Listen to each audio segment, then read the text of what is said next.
How's everybody doing? Thank you for having me here today. Nick DeBord with American Surety Company.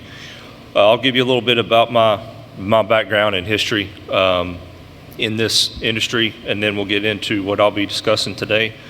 My grandfather started Rotten Bell in the 60s throughout eastern and middle Kentucky. He was there in the legislature when the legislature voted them out in 1976. It's a very interesting story. If y'all want to know the true story, what happened back then in Kentucky, it's pretty unique. But from there, he moved to Huntington, West Virginia briefly, and then on to Knoxville, Tennessee, where I'm from, and in the early 80s, and continued riding Bell all the way up until a couple of years ago. So he was in it nearly 50 plus years. That being said, I grew up in the bail bond business, spending time at the offices in jails throughout my childhood. I started riding Bell as a licensed agent in 2008 when I was 20. Went to work at Knox County Sheriff's Office for a short stint, and then took over City Bonding Company, which was his company at the time, in 2014. And then started with American Surety in January of 23. I worked with the TA, PBA, Tennessee Association of Professional Bail Agents, as a board member, and served as their vice president for several years. Continued to work with them from a legislative impact and from a surety standpoint, and will continue to work with ABC on Tennessee matters as well. I'm going to go over a few states briefly because there's really 4 states in particular. Well, I'll be talking about more than anything, but just a legislative update on things going on across the country. We'll start with Texas. They modified their state constitution, allowing for non-serious felonies to be detained without bail. It's a small move of the needle for them. It should not have major effects on the bail throughout the state. They also had a charitable bail legislation passed where it states no taxpayer dollars can be used posting bail, which is good legislation and should be replicated in other states.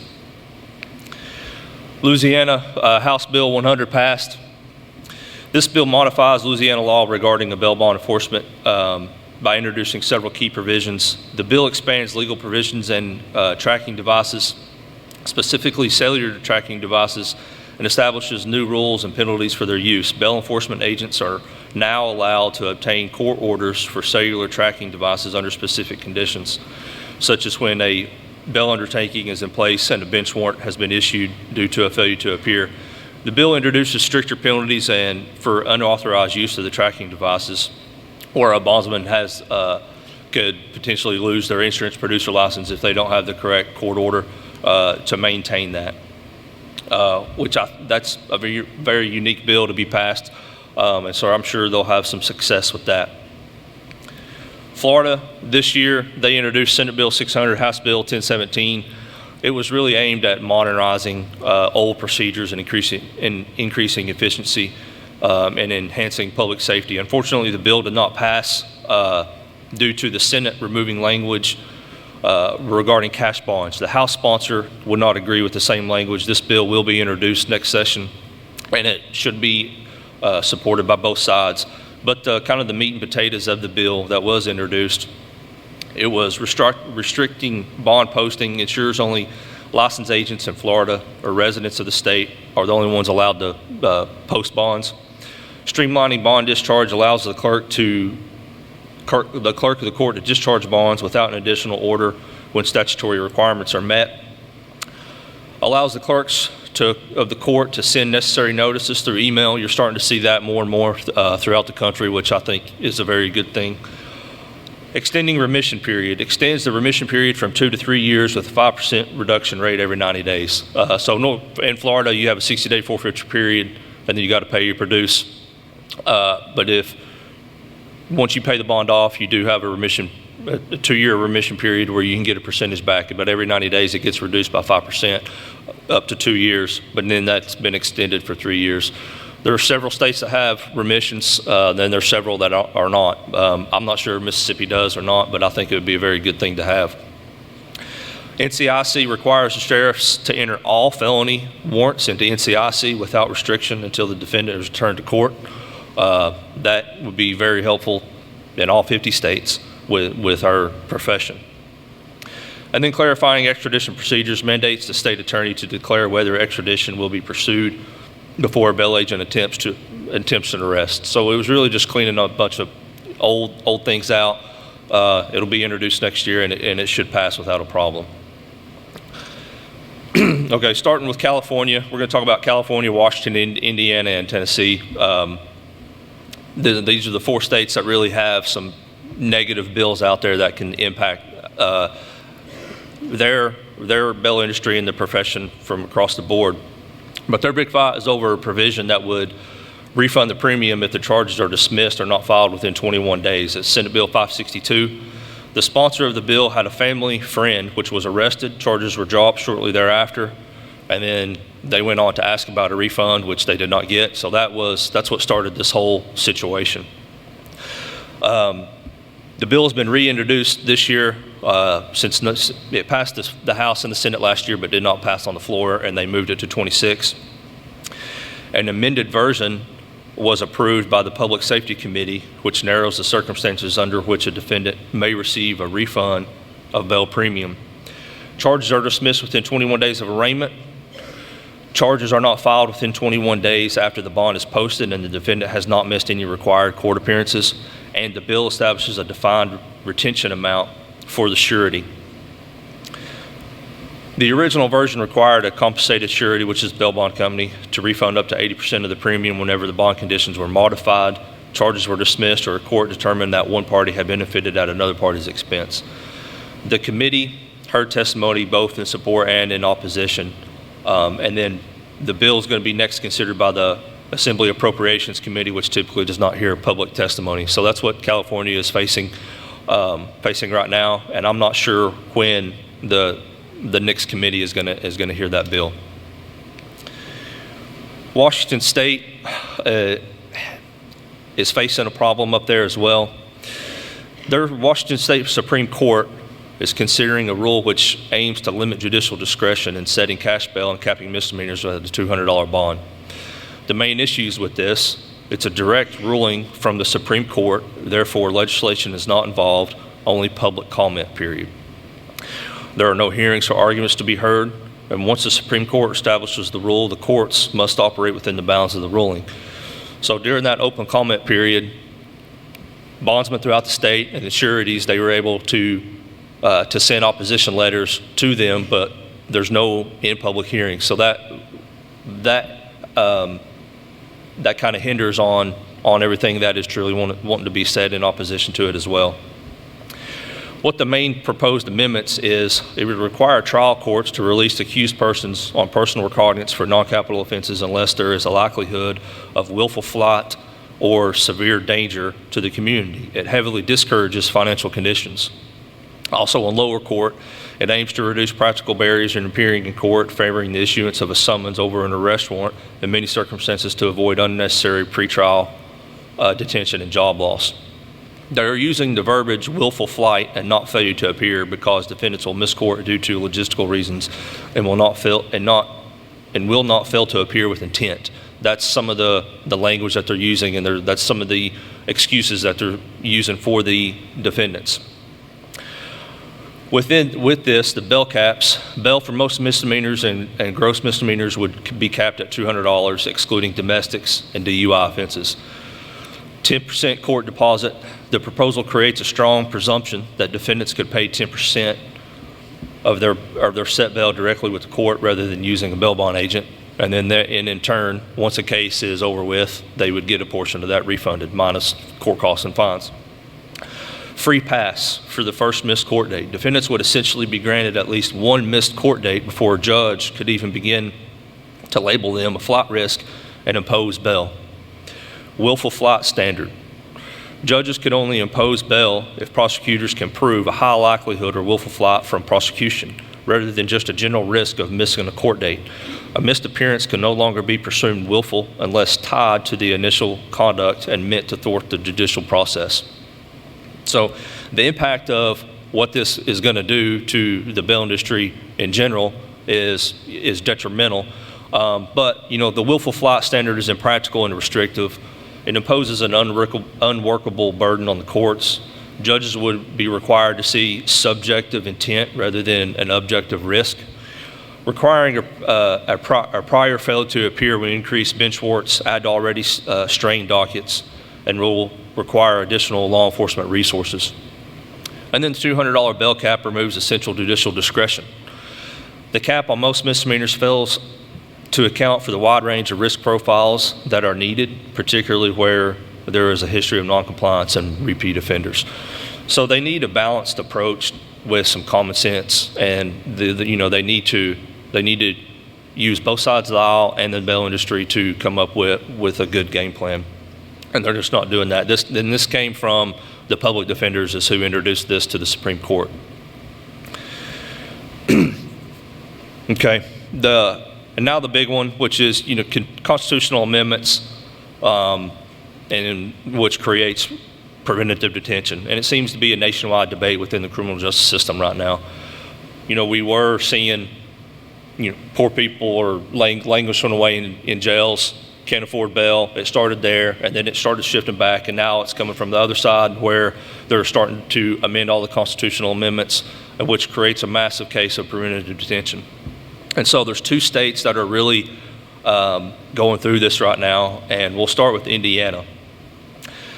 And it's kind of the same language in both of them, but it's a little bit different. SJR 1, constitutional amendment, is the main fight. The intent is clear and broadly shared to enhance public safety by allowing courts to detain individuals who present a risk to the others or the community while their cases are pending.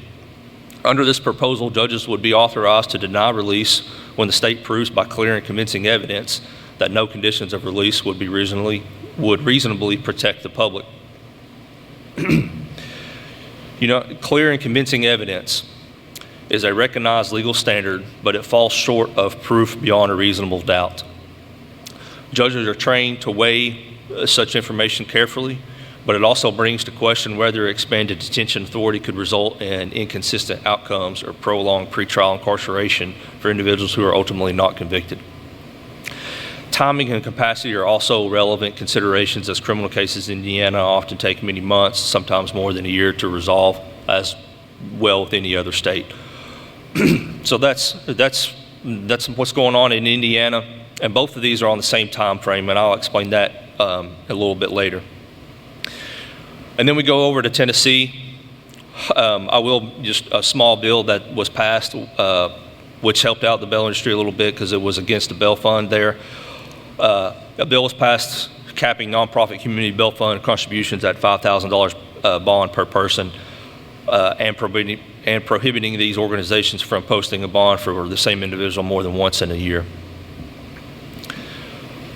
Now their constitutional amendment, which is SJR 25, the main verbiage they're using is to hold defendants when the proof is evident or the presumption great. Judges will still have the discretion whether to hold without or to grant a bail bond.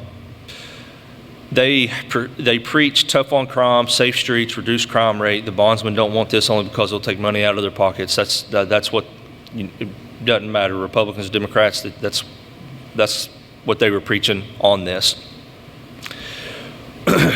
And it expands the provision of offenses to be held pretrial without any type of release. Now, this is the exact verbiage of the bill. It says all prisoners shall be bailable by sufficient sureties unless for the following when the proof is evident or the presumption great: capital offense, act of terrorism, second-degree murder, aggravated rape of a child, aggravated rape, grave torture, and any other offense for which, as of November 3rd, 2026, a defendant, if convicted, could not be released prior to the expiration of at least 85% of the entire sentence imposed. That last sentence is very important because about 3 years ago, there was a Truth in Sentencing Act passed in Tennessee where if you're charged with certain crimes, you have to serve 85% before you're eligible for parole. It used to be 35%, but that opens the door to about 75 charges. And those 75 charges are bonds that we make every single day, that you make every day. It could be aggravated assault, falls under that category. But it's not talked about in the bill. Now, when this goes to ballot, in November, that's exactly what this is going to look like on the ballot. I copied and pasted what this is going to look like, and that's the entire verbiage of it. It doesn't break down the bill at all. It doesn't talk about the 75 to 80 charges that can also be held without any type of release. It just says a yes vote supports amending the Constitution to remove the right to bail in cases where the presumption of guilt is great and the defendant is accused of the following offenses: act of terrorism, second-degree murder, aggravated rape of a child, grave torture, and that last sentence. That's all you're going to see on the ballot. And then the second option is going to be vote no against it. So by looking at that, any civilian can read that and agree with it. So it's going to be very hard to fight against that when that's the way it is worded. There's no doubt that the legislators throughout these states and the country have a legitimate concern for public safety and want what's best for all of us, but these items do raise questions and concerns. Is this going to result in longer pretrial jail stays, adding pressure to county jails already facing crowding issues, staffing shortages, and raising medical and operational costs? How many defendants will take a plea when under normal circumstances they would be fighting their case? Will judges stay fair and reasonable by continuing to set bail or hold defendants without release? How much impact will this really have on the commercial bail industry or profession, depending on the type of market that you're in? It's my personal opinion that state constitutions are not to be messed with. They're there for a reason, especially when things like this can be fixed through state statute. Both of the constitutional amendments in Indiana and Tennessee have passed through the legislative body the last 2 years. Therefore, both will be on the ballot in November 3rd, same day of this year, to be for the popular vote. And if it passes, it'll be there forever. And so year one in the legislature, it has to pass 50% yes vote. And then the second year, the legislature has to go past 2/3 vote before it can be on the public ballot, and we're to that point on both of these issues. So with that, that's what I have, and those 4 states are kind of our main issues right now, and you got little bills in some other states. Really, all in all, it seems like a lot, but it has kind of slowed down when we've had a major fight on our hands, and cumulatively more together in the last 3 or 4 years, but it's kind of slowed down. But the preventative detention constitutional amendments are the main issues going on. Are there any questions, comments? Michelle?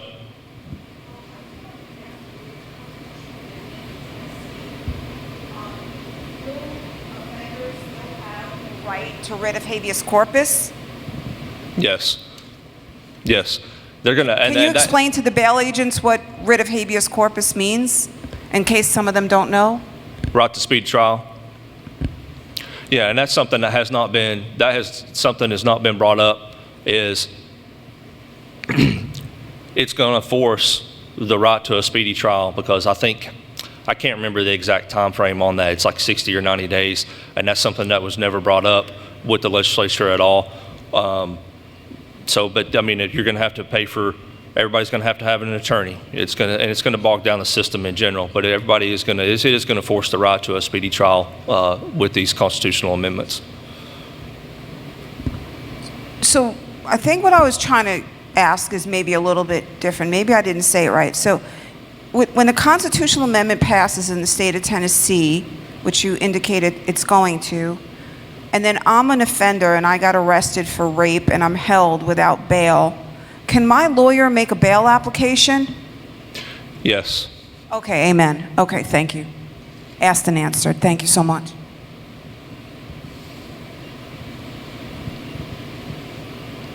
Anybody else? All right. Thank you, everyone.